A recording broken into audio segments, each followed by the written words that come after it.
ಅದೇ ಯಾಕಂದ್ರೆ resolution move ಮಾಡೋಕ್ ಮೊದಲು ಎಲ್ಲ ನಮ್ಮನ್ನೆಲ್ಲ ಪರಿಚಯ ಮಾಡಿಕೊಟ್ರು. ಅವರು ಮುಖ್ಯಮಂತ್ರಿಗಳಾಗಿ ಇವತ್ತು ಜವಾಬ್ದಾರಿ ವಹಿಸ್ಕೊಂಡ್ಮೇಲೆ ನಿನ್ನೆ ಸಂತಾಪ ಇತ್ತು, ಸಂದರ್ಭ ಅಲ್ಲ. ಇವತ್ತು ಅವರ ಎರಡು ಪ್ರಾಸ್ತಾವಿಕ ಮಾತುಗಳನ್ನು ಆಡಿ ನಮ್ಮನ್ನೆಲ್ಲ ಪರಿಚಯ ಮಾಡಿಕೊಟ್ಟಿದ್ದಾರೆ. ಇವತ್ತು ಇಡೀ ನಮ್ಮ ಆಡಳಿತ ಪಕ್ಷ, ವಿರೋಧ ಪಕ್ಷ, ಇಡೀ ರಾಜ್ಯ ಎಲ್ಲವೂ ಸಹ ಅವರಿಗೆ ಈಗಾಗಲೇ ಅಭಿನಂದಿಸಿದ್ದಾರೆ. ಈ ಸದನನೂ ಕೂಡ ಅವರಿಗೆ ಅಭಿನಂದಿಸಿ ಅವರ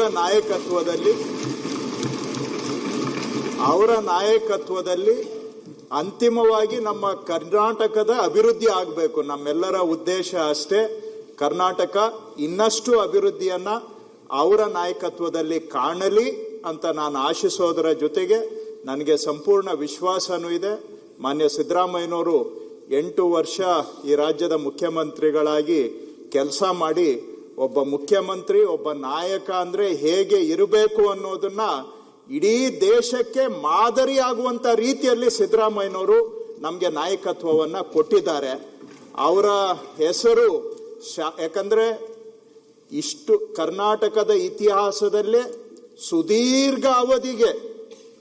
ಅತ್ಯಂತ ಸುದೀರ್ಘ ಅವಧಿಗೆ ಮುಖ್ಯಮಂತ್ರಿಯಾಗಿ ರಾಜ್ಯದ ಸೇವೆ ಮಾಡಿದಂಥವರಲ್ಲಿ ಸಿದ್ದರಾಮಯ್ಯನವರು ನಂಬರ್ 1. ಅವರು ಎಂದೆಂದಿಗೂ ಅವರ ಹೆಸರು ಉಳಿಯುತ್ತೆ. ಅದೇ ರೀತಿಯಲ್ಲಿ ಈಗ ಮಾನ್ಯ ಶ್ರೀಯುತ ಶ್ರೀ ಡಿ.ಕೆ. ಶಿವಕುಮಾರ್ ಅವರು ಜವಾಬ್ದಾರಿಯನ್ನ ವಹಿಸಿಕೊಂಡು ಕರ್ನಾಟಕವನ್ನ ನಮ್ಮೆಲ್ಲರನ್ನ ಮುಂದೆ ಹೆಜ್ಜೆ ಇಡ್ತಕ್ಕಂಥ, ನಮ್ಮೆಲ್ಲರನ್ನ ಜೊತೆಗೆ ತೆಗೆದುಕೊಂಡು ಹೋಗ್ತಕ್ಕಂಥ, ಕರ್ನಾಟಕವನ್ನ ಮತ್ತಷ್ಟು ಪ್ರಗತಿಯ ದಿಕ್ಕಿನಲ್ಲಿ ಸಾಗಿಸ್ತಕ್ಕಂಥ ಜವಾಬ್ದಾರಿಯನ್ನ ಅವರ ಹೆಗಲ ಮೇಲೆ ಹೊತ್ಕೊಂಡಿದ್ದಾರೆ.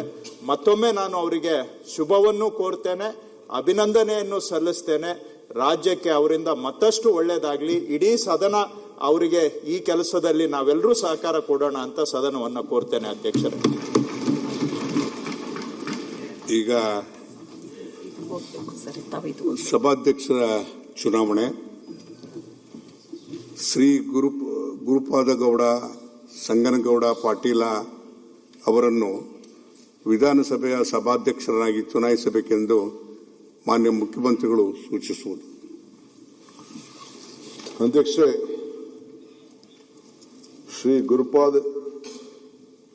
ಗುರುಪಾದಗೌಡ ಸಂಗನಗೌಡ ಪಾಟೀಲ್ ಅವರನ್ನ ವಿಧಾನಸಭೆಯ ಸಭಾಧ್ಯಕ್ಷನಾಗಿ ಚುನಾಯಿಸಬೇಕೆಂದು ಸೂಚಿಸುತ್ತೇನೆ. ಮಾನ್ಯ ಉಪಮುಖ್ಯಮಂತ್ರಿಗಳು ಅನುಮೋದಿಸತಕ್ಕದ್ದು. ಮಾನ್ಯ ಅಧ್ಯಕ್ಷರೇ, ಶ್ರೀ ಗುರುಪಾದಗೌಡ